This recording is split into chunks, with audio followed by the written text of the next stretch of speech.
everyone. It is the Monday evening edition of Weather for Weather Geeks. We're in the middle of one of the nicest stretches of March weather that we've had in some time. Back in 2012, we had a lot of record heat. We had 80s in March of 2012, but we also had some bouts of thunderstorms and heavy rain that month as well. This month has just been downright pleasant, and wow, what a change, and what a well-deserved change after a pretty tough month of February with several winter storms and plenty of cold air. March has been a whole different deal, including today, just severe clear across the region once again today with those blue skies on our Columbiana camera, sponsored by Briarfield Healthcare Centers. 68 was the high officially at the Youngstown Warren Airport today. Not quite to 70, but I think we're going to hit 70 before the week is through. Actually, Erie, with a little bit of a downsloping component to the wind, actually did get into the lower 70s this afternoon, and Columbus also in the 70-degree club.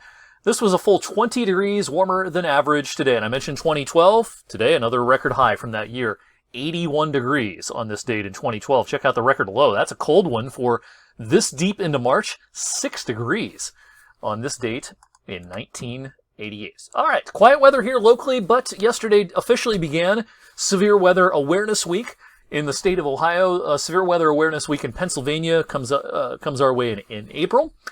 Severe Weather Awareness Week also always includes the statewide tornado drill on Wednesday morning at 9:50 a.m. So that is one of the key components of Severe Weather Awareness Week. And all week we're going to be talking about all aspects of severe weather. Some of this will be more trivia. Some of it's going to be helpful tips and reminders when it comes to preparing for the eventuality that severe weather impacts your region. You know, every home and business should have a real plan. That plan should be practiced.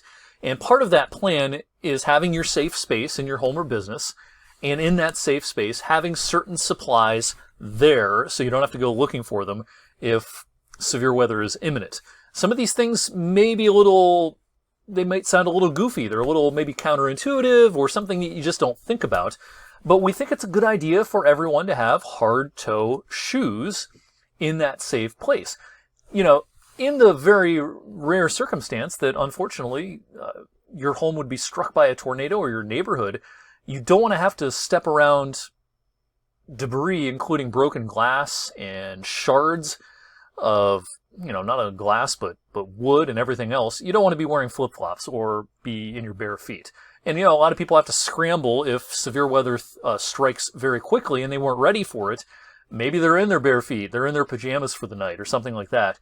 And then they have to deal with the aftermath, not dressed for the occasion. So having hard toe shoes is a good idea. Also, helmets, any kind of helmet, bicycle helmet, football helmet, baseball helmet, anything to protect your head for you and your loved ones. A lot of adults have kids who are on the baseball team, on the football team, etc. They might have helmets standing by. Maybe your family rides bicycles and you've got your bike helmets. And having those in your safe space is a good idea.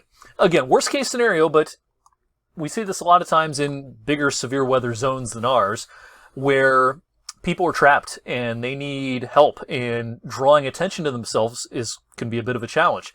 Well, if you have a whistle or an air horn, it'll make it much easier for first responders to find you in those worst case scenarios. And of course, this is a little more commonplace, I think. Having a good flashlight in that closet, in that basement location, is a very good idea. I hear a lot from people when we get into severe weather season how bad their anxiety is when it comes to not only severe weather, but just general garden variety thunderstorms. They have high amounts of anxiety. When it comes to severe weather anxiety, the best way to remedy that is be prepared. Stay weather aware. Don't check out of the weather pipeline, if you will. Chances are, if you're watching this video, you don't have much of a problem staying weather aware. You're pretty tuned into the weather. But some people, they don't pay very close attention to the weather. They get surprised by severe weather, and maybe a tree strikes their home and they just were totally not expecting severe weather or something like that. And then going forward, they have super high anxiety when it comes to thunderstorms. Well, staying weather aware, checking the forecast often can certainly help out.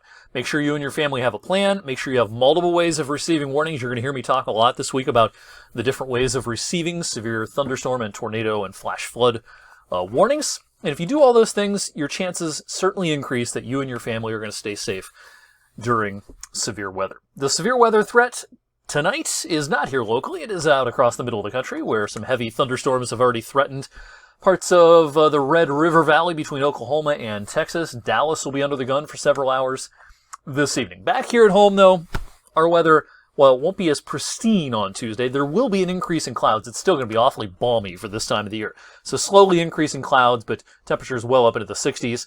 And on Wednesday, I think our model is overdoing the clouds a bit here. I think there'll be more appreciable sun and probably not as many showers as the model is also depicting here on Wednesday. I think this is just a very spotty shower kind of a regime on Wednesday.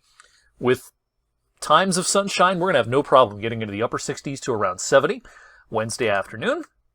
And this front kind of falls apart as it moves through. We'll get off to a dry start Thursday, but then showers become a little more likely during the second half of the day. Thursday might even be a late day thunderstorm.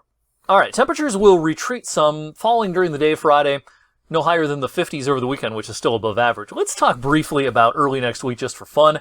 A week from today, a kind of 1 day or maybe 36-hour cold shot will come through, and some of the modeling, yes, is showing some snowflakes mixed in with raindrops Sunday night into Monday.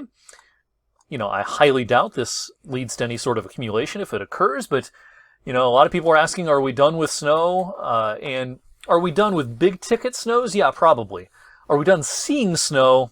You don't want to make that statement this early in the season in our part of the country. Odds do not favor it. History does not favor that kind of proclamation.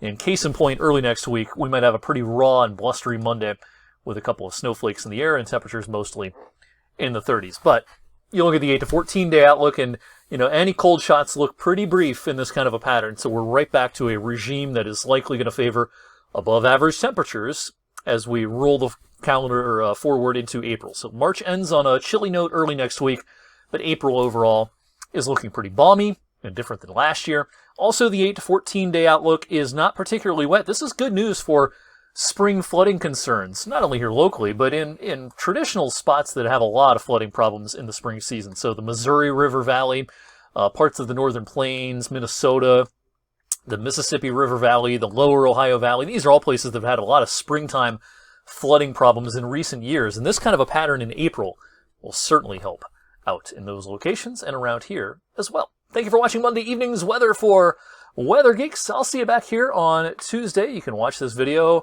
in the same place you're watching it right now, whether it be YouTube, on Facebook, on Twitter, and on the Storm Tracker 21 app.